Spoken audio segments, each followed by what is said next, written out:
Hello, and welcome back to the Legendary Resistance. Playing as a spellcaster can be very intimidating for a new player. You're brand new to D&D. You don't know if you're really ready to play a spellcaster yet because it's a lot of other rules that you have to learn. But don't worry, we've got you covered. Oh yeah, with this video we're going to talk about the basics of all the spells, the spell categories, and the different types of spells of how to manage your spell casting, basically how to do your spells as a spellcaster. Let's get into it.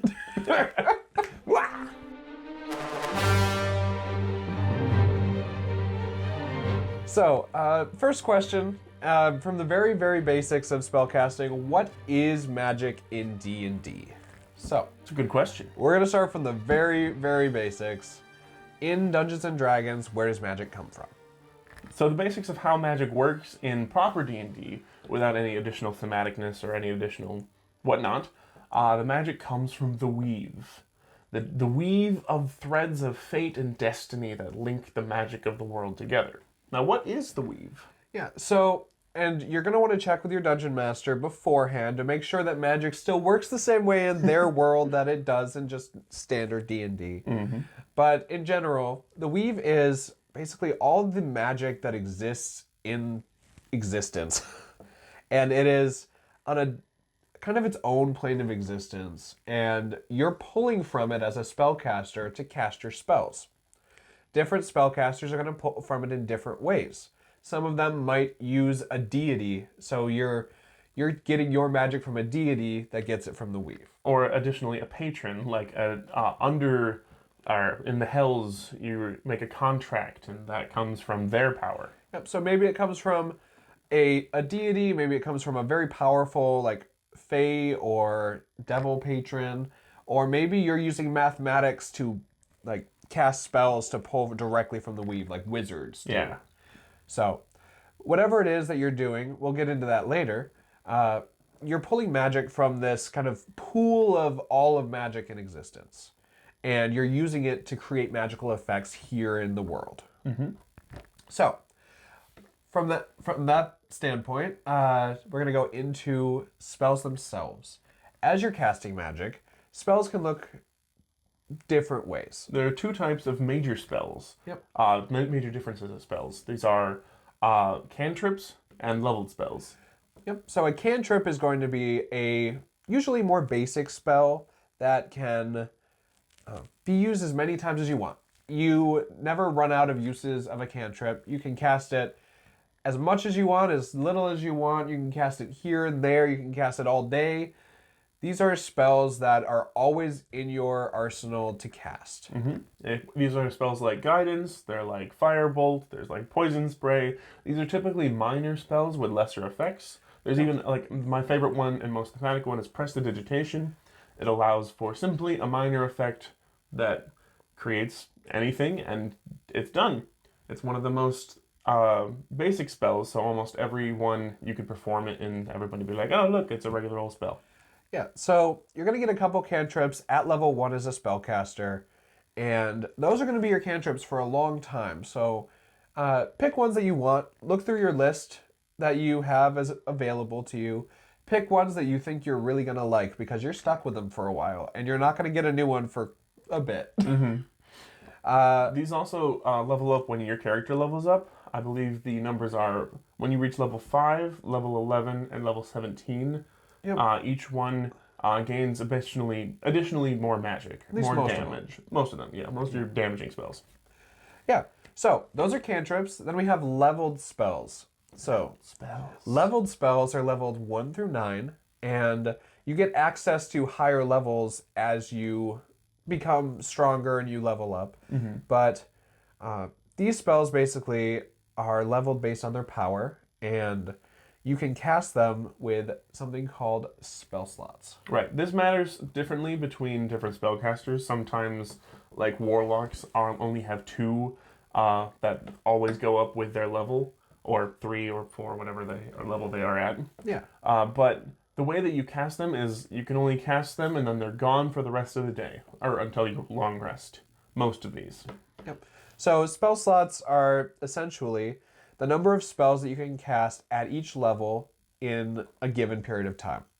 So, For instance, if you have, as a character, 4 first level spell slots, that means you can cast 4 spells of first level. If you have 2 second level spell slots, you can cast 2 second level spells before needing to replenish your spell slots, or you can cast 2 first level spells at second level. You can always cast lower level spells at a higher level. However, not every spell is going to give you benefits for having cast it at a higher level. Correct. For like a spell like Detect Magic, that is a level 1 spell that you can cast.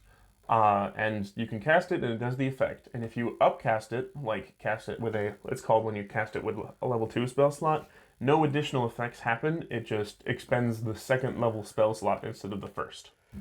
Yeah, so that's kind of how spell slots work. You're going to get more spell slots as you level up, and your class guide is going to tell you how many spell slots you have of each level and how many spells you know. And as far as learning spells go and the spells that you have access to, there are a handful of different minor changes between classes. Right. So there are 2 types of spellcasters, like 2 main types of spellcasters, and those are known casters and prepared casters. So known casters, as you level up, you're going to learn new spells. And as you learn new spells, those are now in your repertoire that you can cast and use your spell slots to cast those spells each day. Prepared casters are a little different. These are typically like your clerics, your druids, your paladins. These are casters that are getting their magic from nature or from a deity, where they kind of don't, it's less of learning a spell and it's more of deciding what magic you're using for the day. For a cleric standpoint, as an example, they pray to their deity and ask for specific spells that they could learn for the day. So things that would be useful. Or for nature, like for a druid, they're like recharging from the earth and they gain whatever spells that they might need for each day. Yeah, so at the start of each day after a long rest, when you're playing a prepared caster, you get to decide what spells you have prepared. And these are only your leveled spells, not your cantrips. Correct, your cantrips are still normal. You get to decide when you finish a long rest what spells you're prepared for the day, and you have access to every single spell of your class. So if I'm playing a cleric and I just finished a long rest, I get to decide from my maximum number of prepared spells, from all of the cleric spells in existence, what spells that I want for the day.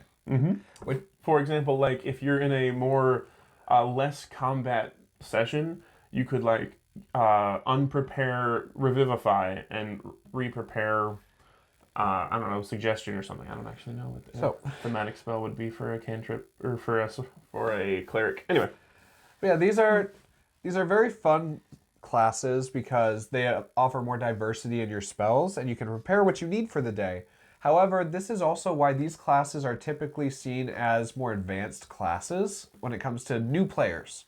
Because it's so overwhelming to look at all of the spells available in a class every long rest and decide which of these ones do I want for the day. These are pretty good for players who like to micromanage their characters to make sure that they get the most optimal out of every scenario. Yes.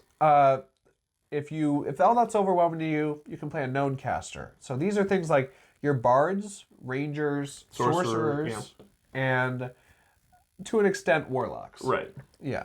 So wizards are kind of their own thing. They're a hybrid, as they are a known caster, but they know more spells than they're allowed to prepare for the day. I've actually heard a really great example of what a wizard is in D&D.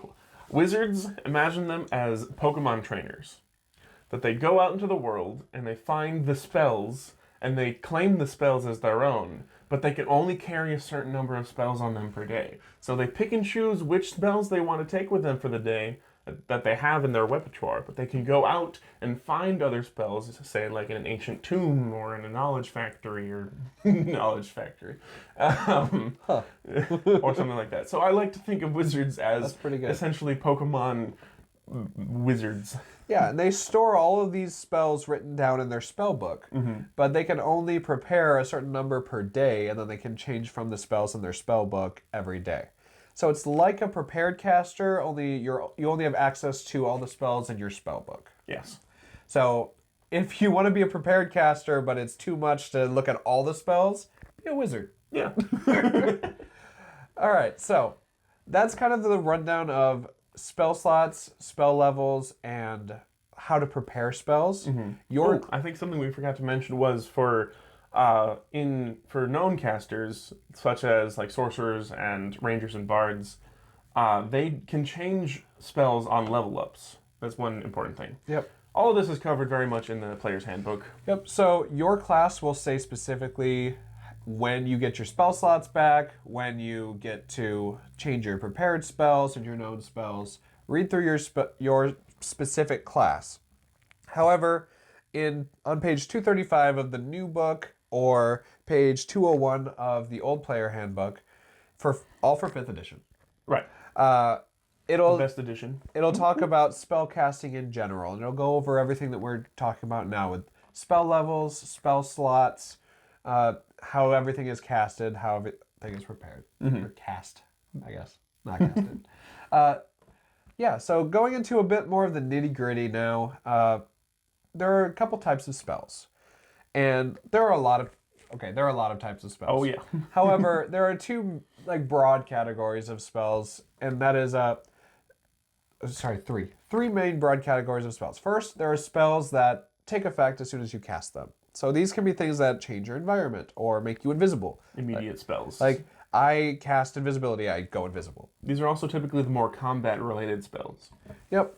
And then there are going to be spells that require you to make a spell attack roll or to make enemies make a spell save. So an attack roll might be, I'm launching a firebolt at this person.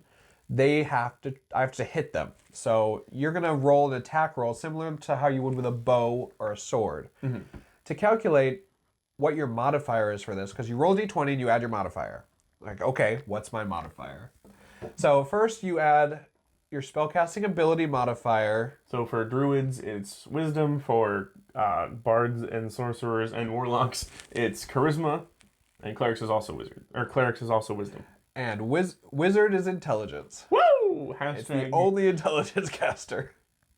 Or is Artificer is intelligence. But Artificer Artificer isn't in the main book, sadly. Yeah. So you add whatever it is your class's spellcasting ability is, add that modifier. So let's say I'm a druid, I'm going to add my wisdom modifier. And then you add your proficiency bonus. So as you level up, it is going to go up. Stronger.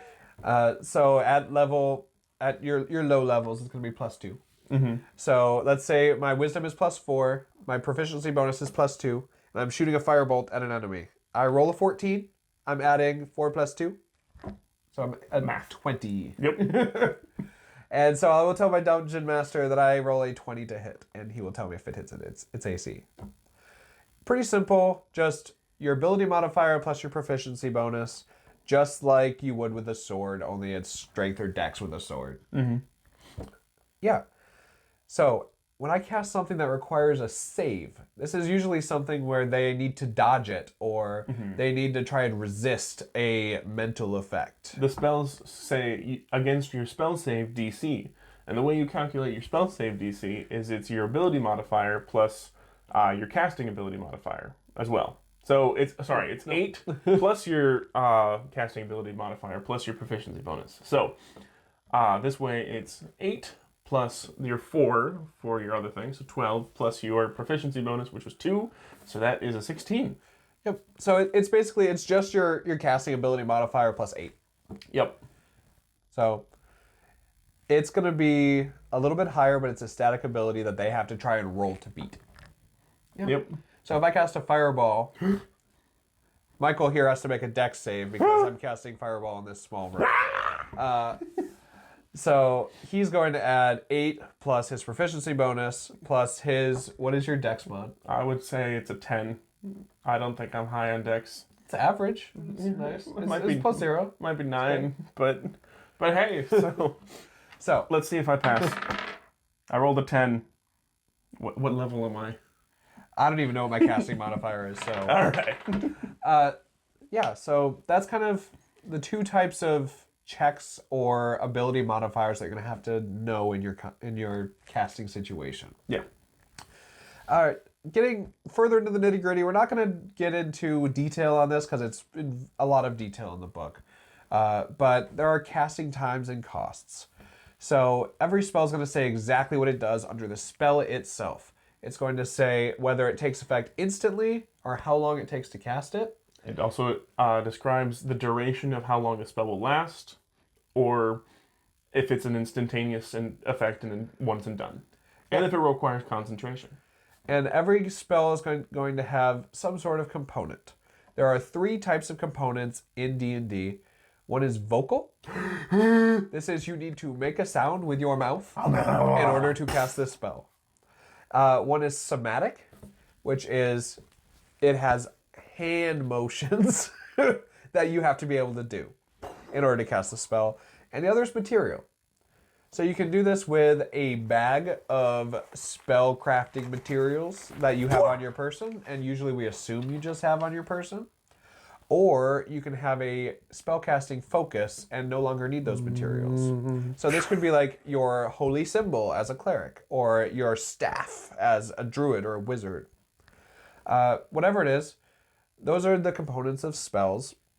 The only addendum to that is that at most tables, we assume that if the casting components that you need for materials are under 50 gold, you just have them.